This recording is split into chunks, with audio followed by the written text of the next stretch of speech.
Garden City Center in Cranston is the setting for Rhode Island National Drive Electric Day. This is an event to promote alternative fuel transportation and EVs, electric vehicles. This event here at Garden City Center is one of about 150 events nationwide to promote electric vehicles and raise awareness about their benefits. Kia has an entry in the EV arena, the Soul. And John, tell us about the Kia Soul. Okay, it's an all-new car. Just came out in California last week. It's got a range of 93 miles. There's two ways to plug in. The regular plug is for 110 or 220, and then the fast charging plug is for DC charging. But Dennis, even Mercedes-Benz is getting into the EV world. Tell us about this B-Class. It doesn't look like a Mercedes, but it's an electric. Nope, not to us in the United States. It's a B-Class platform, which has been in Europe for many years, and this is the first time it's in the United States. It's a front drive based system, but it's all electric. There's no engine at all. What can you tell us about the performance? Because everybody wants to know about the pep and the performance in an electric vehicle. Well, this is probably one of the quickest small cars there is. When electric motors have full torque, full power on demand, and if you put the accelerator to the floor, it'll burn rubber. And it gets about 84 to 110 miles per charge, depending on which package you get.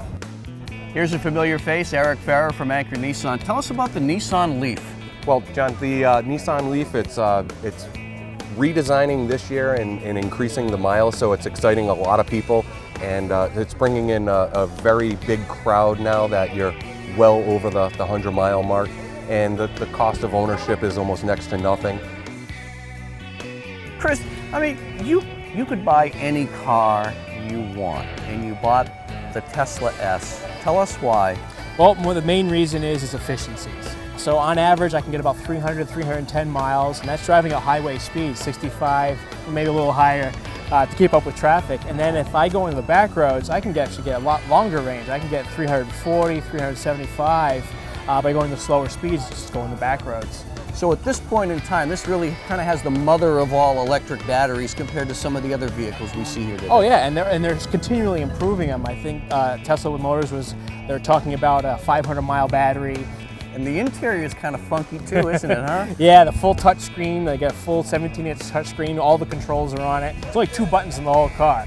And as the auto manufacturers continue to improve the technology in the hopes of making EVs more mainstream, many government leaders are taking notice and recognizing the benefits. Well, I think we're going to be at a time fairly soon when it's not going to take an incentive to get people into an electric car. The range is growing. The performance is unbelievable. I mean, they are out of this world as vehicles. And, we want to make sure that we're supporting the growth of this industry. But I think we're at the stage where, this is an industry that's really going to be able to stand on its own. And you're seeing all the major gas-powered vehicle makers move in as well. So they know this is a big future.